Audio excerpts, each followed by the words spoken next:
ದಕ್ಷಿಣ ಕನ್ನಡ ಸಹಕಾರಿ ಹಾಲು ಉತ್ಪಾದಕರ ಒಕ್ಕೂಟದ ವತಿಯಿಂದ ಇಂದು 19ನೇ ವಿಶ್ವ ಹಾಲು ದಿನಾಚರಣೆ ಕಾರ್ಯಕ್ರಮ ಆಚರಣೆ ಮಾಡಲಾಯಿತು.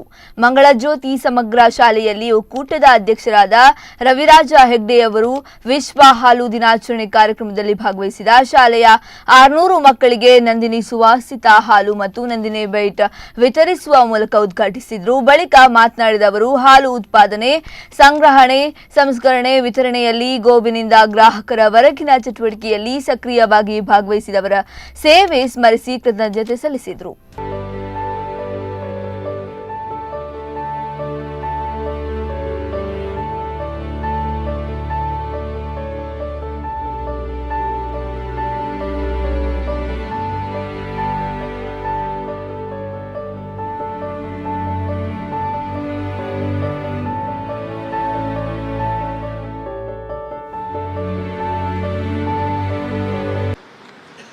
ಪ್ರತಿ ವರ್ಷದಂತೆ ಈ ವರ್ಷ ಕೂಡ ಏನೊಂದು ವಿಶ್ವಸಂಸ್ಥೆಯವರು ಆಯೋಜನೆ ಮಾಡಿದಂತಹ ಈ ಒಂದು ವಿಶ್ವ ಹಾಲು ದಿನಾಚರಣೆಯ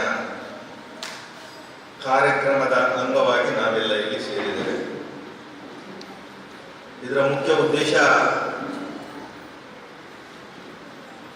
ಪ್ರತಿನಿತ್ಯ ನಾವು ಹಾಲನ್ನು ಕುಡಿಯುತ್ತೇವೆ, ಆದರೆ ಹಾಲು ಕುಡಿಯುವಂತ ಹಾಲು ಎಲ್ಲಿಂದ ಬರ್ತಾ ಇದೆ, ಅದಕ್ಕೆ ಕಾರಣೀಭೂತರು ಯಾರು, ಅದರ ಹಿಂದೆ ಯಾರ ಶ್ರಮ ಇದೆ,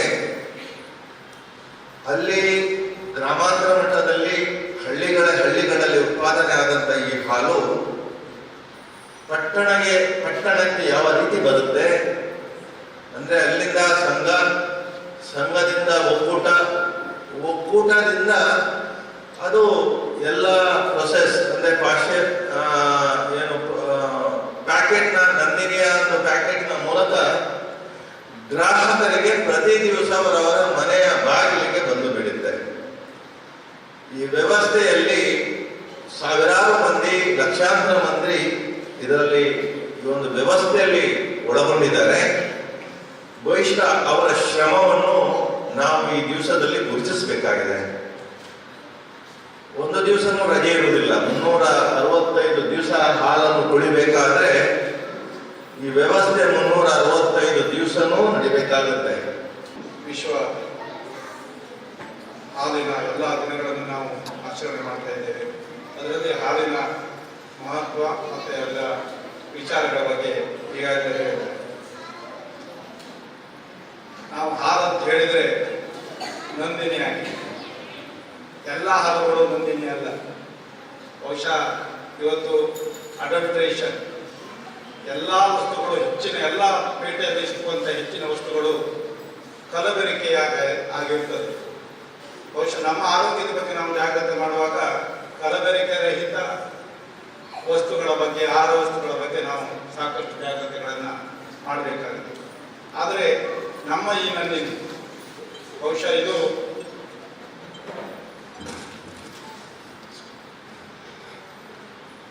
ಇದರ ವಿಚಾರಕ್ಕೂ ತಮಗೆ ಗೊತ್ತಿರಬಹುದು. ಇದು ರೈತರಿಂದ ಏನು ಹಾಲನ್ನು ಯಾರು ಕರೀತಾನೆ ಅವನೇ ನಡೆಸುವಂತ ಒಂದು ಸಂಸ್ಥೆ ಆಗಿದೆ. ಬಹುಶಃ ಒಬ್ಬ ಹಾಲು ಉತ್ಪಾದಕ ಹಾಲಿನ ಸಂಘದ ಅಧ್ಯಕ್ಷನಾಗಿ, ಆಮೇಲೆ ಒಕ್ಕೂಟದ ಅಧ್ಯಕ್ಷನಾಗಿ, ಆಮೇಲೆ KMF ಅಧ್ಯಕ್ಷನಾಗುವಂತಹ ವ್ಯವಸ್ಥೆಗಳು. ಇದನ್ನು ಯಾಕೆ ಹೇಳ್ತೇನೆ ಅಂತ ಅನೇಕರಿಗೆ ಈ ವಿಚಾರಗಳು ಗೊತ್ತಿರೋದಿಲ್ಲ. ಬಹುಶಃ ನಾವು ಅನೇಕ ಪ್ರೈವೇಟ್ ಹಾಲುಗಳನ್ನ ನಾವು ತಗೋತಿದ್ದೇವೆ. ಮಾರುಕಟ್ಟೆಯಲ್ಲಿ ಅನೇಕ ಬ್ರ್ಯಾಂಡ್ಗಳು ಸಿಗ್ತಾ ಇದೆ. ಇವತ್ತು ತಮಿಳುನಾಡಿನಿಂದ, ಮತ್ತೊಂದರಿಂದ, ಬೇರೆ ಬೇರೆ ಕಡೆಗಳಿಂದ ಬರ್ತದೆ. ಬರುವಾಗ ಅಧ್ಯಕ್ಷರ ಹತ್ರ ಅನೇಕ ವಿಚಾರಗಳನ್ನು ಚರ್ಚೆ ಮಾಡ್ತಾರೆ. ಈ ಸಂಸ್ಥೆ ಯಾವ ರೀತಿ ಹುಟ್ಟುಬಂತು, ಯಾವ ರೀತಿ ಇವತ್ತು ನಂದಿನಿ ಬಳಗ ನಡೀತಾ ಇದೆ ಅದರ ಬಗ್ಗೆ ನಮ್ಮ ಅಧ್ಯಕ್ಷರು, ಉಪಾಧ್ಯಕ್ಷರು ಮಾತನಾಡಿದ್ದಾರೆ. ಒಂದೇ ಒಂದು ನಾನು ಹೇಳಿಕೆ ಇಲ್ಲಿ ಇಷ್ಟಪಡ್ತಾ ಇದ್ದೀನಿ. ನಾವು ಪರಿಶುದ್ಧವಾದಂತಹ ಹಾಲನ್ನ ಗ್ರಾಹಕರಿಗೆ ಕೊಡುವ ಒಂದು ಮುಖ್ಯ ಉದ್ದೇಶವನ್ನು ಕೂಡ ಇವತ್ತು ಇಟ್ಕೊಂಡಿದ್ದೀವಿ. ನಮ್ಮ ಉಭಯ ಜಿಲ್ಲೆಗಳ ರೈತರು ಉತ್ಪಾದನೆ ಮಾಡುವಂತಹ ಹಾಲು, ಈ ಹಾಲನ್ನ ಹಾಲಾಗಿ ಪರಿಶುದ್ಧತೆಯಿಂದ ನಮ್ಮ ಗ್ರಾಹಕರಿಗೆ ತಲುಪಿಸುವಂತಹ ಬೃಹತ್ ಜವಾಬ್ದಾರಿಯನ್ನು ನಾವು ಈ ಸಂಸ್ಥೆ ಹೊಂದಿದೆ. ಪ್ರತಿದಿನ ಬೆಳಿಗ್ಗೆ ಮತ್ತು ಸಂಜೆ ಸುಮಾರು 4,50,000 ಲೀಟರ್ಗಳಷ್ಟು ಹಾಲನ್ನು ನಾವು ಸಂಗ್ರಹಿಸಿ ನಮ್ಮ ಗ್ರಾಹಕರಿಗೆ ಪೂರೈಕೆ ಮಾಡ್ತಾ ಇದ್ದೀವಿ. ಹಾಲು ಪರಿಪೂರ್ಣ ಆಹಾರದ ಬಗ್ಗೆ ಎಲ್ಲರಿಗೂ ಗೊತ್ತಿದೆ. ಆದಾಗ್ಯೂ ಸಹಿತ ಹಾಲಿನ ಕಲಬೆರಕೆ ಮುಂತಾದವುಗಳನ್ನು ನಾವು ಗಮನದಲ್ಲಿ ಇಟ್ಕೋಬೇಕಾಗ್ತದೆ.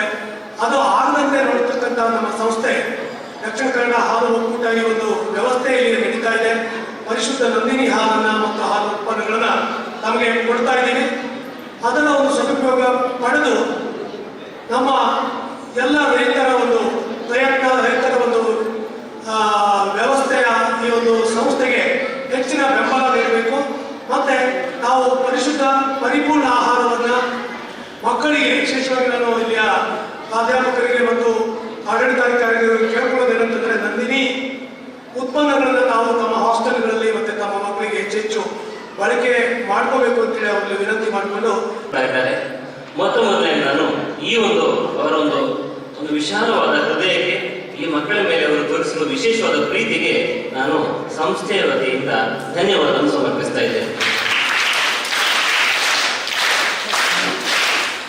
ಇದಲ್ಲದೆ ನಾವು ವರ್ಷ ಅಥವಾ 2 ವರ್ಷಕ್ಕೊಂದ್ಸಲ ಇಲ್ಲಿ ರಾಜ್ಯ ಮಟ್ಟದ ವಿಶೇಷ ಮಕ್ಕಳ ಕ್ರೀಡಾಕೂಟವನ್ನು ಹಮ್ಮಿಕೊಳ್ತೇವೆ.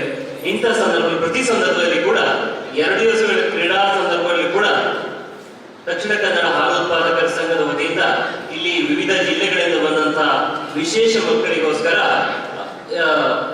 ಲಸ್ಸಿ, ಮಸಾಲ ಮಜ್ಜಿಗೆ ಮುಂತಾದ ಹಾಲಿನ ಉತ್ಪನ್ನಗಳನ್ನು ಈ ಮಕ್ಕಳಿಗೆ ಉಚಿತವಾಗಿ ಕೊಟ್ಟು ಪ್ರೋತ್ಸಾಹವನ್ನು ಕೂಡ ನೀಡ್ತಾ ಇದ್ದಾರೆ. ಇಂಥ ಒಂದು ವಿಶಾಲವಾದ ಹೃದಯವುಳ್ಳಂತ ಈ ಒಂದು ಸಂಸ್ಥೆಯವರ ಈ ಕಾರ್ಯಕ್ರಮಕ್ಕೆ, ಈ ಒಂದು ವಿಶೇಷ ಕಾರ್ಯಕ್ರಮ ಇಲ್ಲಿ ಆಗ್ತಾ ಇರೋದಕ್ಕೆ ನಮ್ಗೆ ಬಹಳ ಸಂತೋಷವಿದೆ.